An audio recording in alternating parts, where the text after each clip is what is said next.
This video contains spoilers for Deca Dence episodes 1 and 2, so watch at your own discretion. But hey, I'm not going anywhere, so you can always watch the anime and come back. Hello my filthy weebs, it's your friendly neighborhood degenerate Kaishi. Today we're talking about defying expectations. I don't remember the last time I started an anime with little to no expectation and was completely blown away by it. Deca Dence did exactly that. It is a new sci-fi action adventure anime by an obscure studio with a questionable name, Studio Nut. It has a unique art style reminiscent of Darling in the Franxx, but for some reason it reminded me of Tengen Toppa Gurren Lagann, with great animation and a plot that seemingly just keeps on giving. Deca Dence seems to be the product of a threesome between Attack on Titan, Darling in the Franxx, and Mortal Engines. You know, the book that got a really shitty movie adaptation. I mean, it was so bad,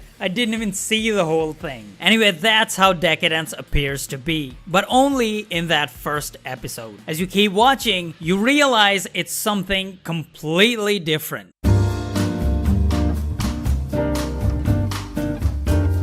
It is set in a future in a post-apocalyptic world where humans are almost extinct, and what remains of humanity resides inside a giant mechanical mobile fortress, Deca Dence. The outside world is inhabited by monstrous creatures called Gadol. In order to gather supplies, the Gears, Deca Dence's version of the Survey Corps, venture into the outside world. They kill Gadol and harvest their blood for fuel. A young girl, Natsume, who wants to join the Gears but can't because of her prosthetic arm, meets a grumpy old man who's given up on life. This meeting between the two is going to impact the whole world in a big way.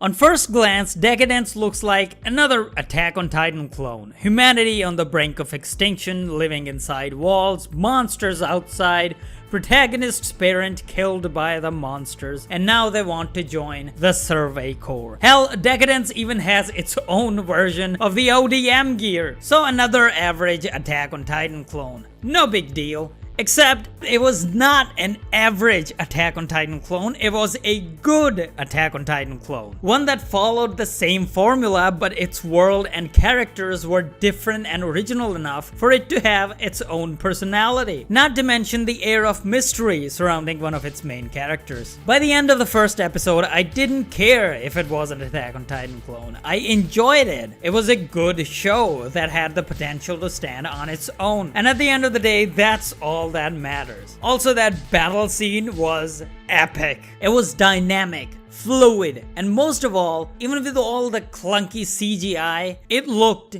great.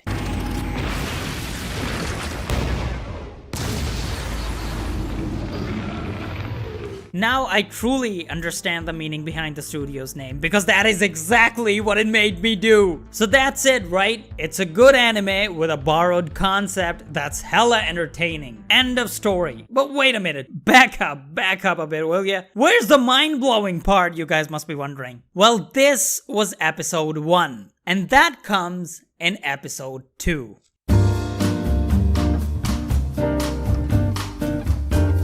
You see, the anime had been fooling you, making you think that it was an Attack on Titan clone, when in reality, it was hiding a new and original concept inside its post-apocalyptic belt. It was just a prank, bro! You see, episode 2 changes everything. It takes the premise established in the first episode and flips it on its head. It's such a gut punch of a reveal that you end up questioning everything that happened in the first episode. Which is the real world here? What to believe? Who's the protagonist? Why is life so meaningless in this vast expansion of the universe, which is doomed to be wiped from existence without a trace?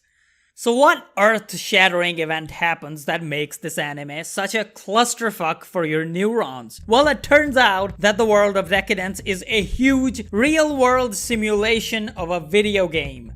I'm sorry, what? Yeah. and chibi robotic life forms full dive into the game for entertainment purposes. And all the people in the world, including our MC Natsume, are NPCs. And the grumpy old man I talked about, also a chibi cyborg. Oh, and the whole thing is governed by the system, whose spokesperson is none other than Dio-sama himself. Is that mind-blowing enough for you, or should I continue? あなたは明日から私たちの手足として働いてもらいます。昼は走行修理人、夜は回収人をしてください。So what does that mean? The world is not real? No, it is real. As in, it is happening in the real world, not in a computer or something. Everything that's happening in the world, however, is all but a lie.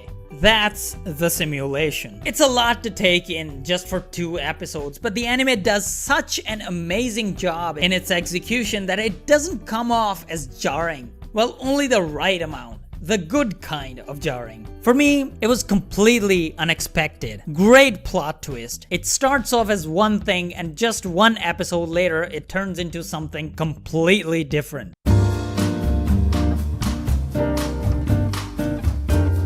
In terms of world building, the anime takes its time to explore both the human and the cyborg worlds. The human world, which is similar to Attack on Titan's world, is stark and barren outside the fortress. Inside, the military holds all the power. It's literally called the power. The aspiration to become a gear as well as their heroic reputation makes sense. There are other jobs, such as scraping Gadol remains off of the walls of the Deca Dence, because of course, there are small living quarters because it's a limited, enclosed living space. I wouldn't be surprised if there's a cult that worships the giant punch cannon. In contrast to that, the robot world, which is a giant ship floating in space, is colorful, full of neon lights and music and all kinds of delicacies. It's a place where gamers live, where every day is like E3 because the whole world revolves around playing Deca Dence. There are special events and player rankings. Big rewards are given to top players. Players can even customize their avatars because why the hell not? It's a fucking video game. That's why there are all these weird looking people in the human world. They're avatars. The anime does a great job in making both of these worlds believable. They feel real, and so do the characters.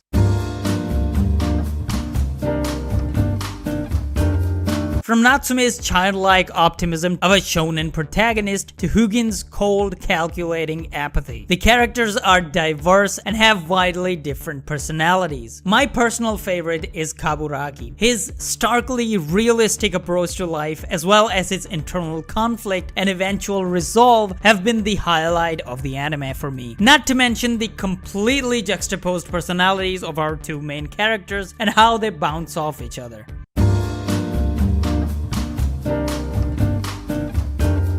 Deca Dence explores a fresh new take on the premise where the real world turns out to be a simulation. Although we've already seen that concept many times in the past, it's never been executed quite like this before. This is what I love about original anime. They give you something new, something different from your usual flow of seasonal wish fulfillment and ecchi harems. Even if they're not good, they're definitely fresh and original enough to be worth a watch. And speaking of wish fulfillment and ecchi harems, it pains me to see that many anime that are either carbon copies of their predecessors or just complete and total trash cans are getting a lot more attention than this masterpiece.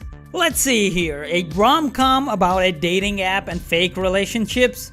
Meh, okay, I mean if that tickles your pickle. An all-powerful demon lord going to high school for some reason?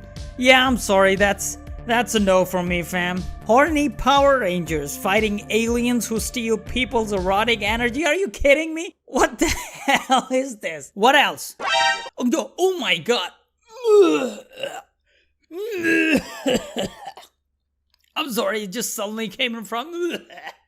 Long story short, Deca Dence deserve more love.